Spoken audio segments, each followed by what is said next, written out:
Hello again, John Wild here to give you another look at cool action figures, and this time we're going to be looking at Sideshow's Frankenstein Meets the Wolfman from 2001. Originally retailing at $40, this is a part of the Universal Monsters 12-inch line that Sideshow released in the early 2000s. The collectible is Bela Lugosi as Frankenstein from the 1943 film Frankenstein Meets the Wolfman. Yep, that's correct. Bela Lugosi portrayed the monster, a role he famously turned down. Here, 12 years later, and at the age of 60, Lugosi donned the monster costume. But why would Lugosi portray the monster? Well, for a paycheck, of course. But most consider his portrayal of the monster as the worst in the original Universal series. But was it? Before we look at this collectible figure, let's look at Lugosi as Frankenstein. In 1939, Lugosi portrayed Igor in Son of Frankenstein and stole the show. His Igor is the best part of that film. Boris Karloff, portraying the monster for the last time, vowed that he would never play the role again. Then, in 1941, Ghost of Frankenstein hit the theaters. The monster was now portrayed by Lon Chaney Jr. and is far less the portrayal of the character from any of Karloff's least efforts. But Lugosi was also in Ghost of Frankenstein, and at the film's conclusion, had his brain transplanted into the monster's body. A successful surgery, but left him blind due to dissimilar blood types. Fast forward a year to the Universal Commissary, where writer Kurt Seidemark pitches a title to director George Wagner, Frankenstein Meets the Wolfman, because he needed a check to make a down payment on a car, and the project was greenlit. So being the screenwriter for the Wolfman, he reviewed The Ghost of Frankenstein and created a direct sequel to both films. Originally, Lon Chaney Jr. was to portray both the monster and the Wolfman, but the logistics of this proved difficult, so Lugosi, who was enjoying a rise in his popularity, was cast as the monster. Lugosi was a working actor, and any opportunity for employment at this time was almost always taken. So the then 59-year-old Lugosi was cast as the monster, using stand-ins and stunt doubles to reduce his time on the set. Now that's important. Lugosi was under contract for day work, and if his services weren't required, stunt or stand-in actors were used in the film. Also, in the released film, the subplot of the monster speaking and being blind was cut, so at times the Lugosi monster stumbles around with his arms out. I think Lugosi gets blamed for a bad portrayal of the monster, but this is really a Wolfman film, with not much for the monster to do. The decline of the monster began in Son of Frankenstein, with Karloff being reduced to just a pawn in Igor's hands. This is furthered in Ghost of Frankenstein, and I believe the poorest portrayal of the monster is by Chaney Jr.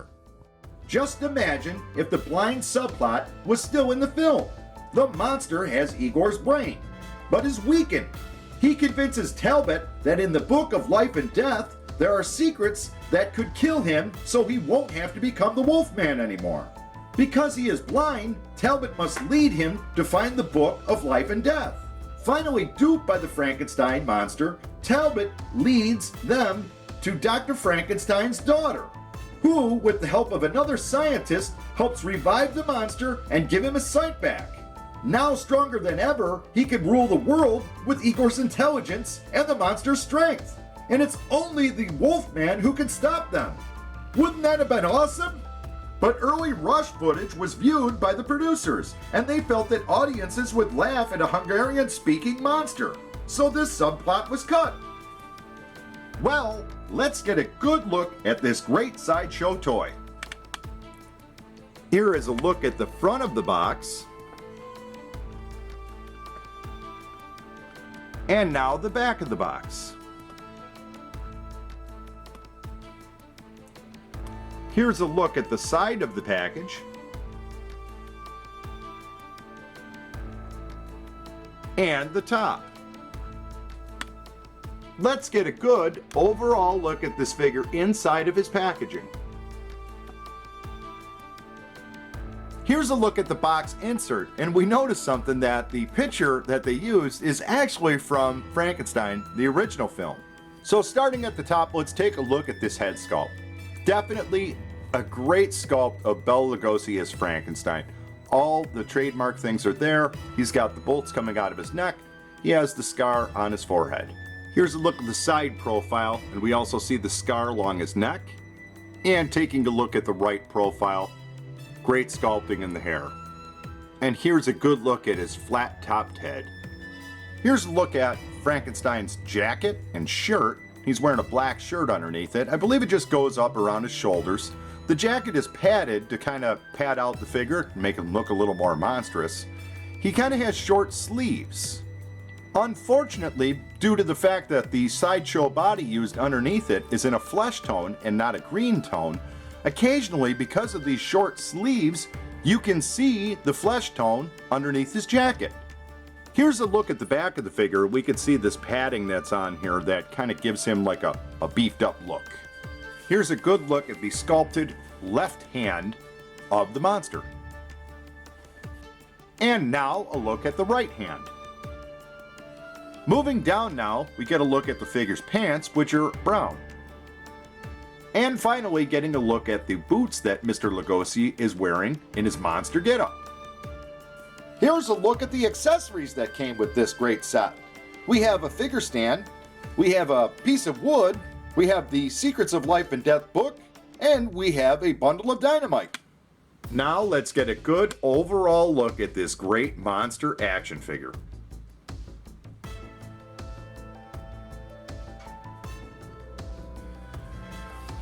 I wanted to point out that this is a reuse by Sideshow of most of the parts on this body that were used in previous releases of the Frankenstein monster. But the head sculpt is spectacular, so much looking like Lugosi as the monster. All of these accessories are seen in the film, so overall for monster collectors, this may be the only release of a Lugosi Frankenstein monster. So is this a good figure? Well, of course, yes. But the body can be fragile, so exercise caution when interacting with him. The box is beautiful, the head sculpt is great, it comes with relevant accessories. Overall, I'd say this is an awesome collectible. So Bela Lugosi, at age 60, portrayed the Frankenstein monster. I wonder how many of us at the age of 60 could do this. It's a real shame that the Lugosi monster speaking film is lost to time, and I wonder if it'll ever be discovered. And if it is, I wonder if Universal would release the film as originally written.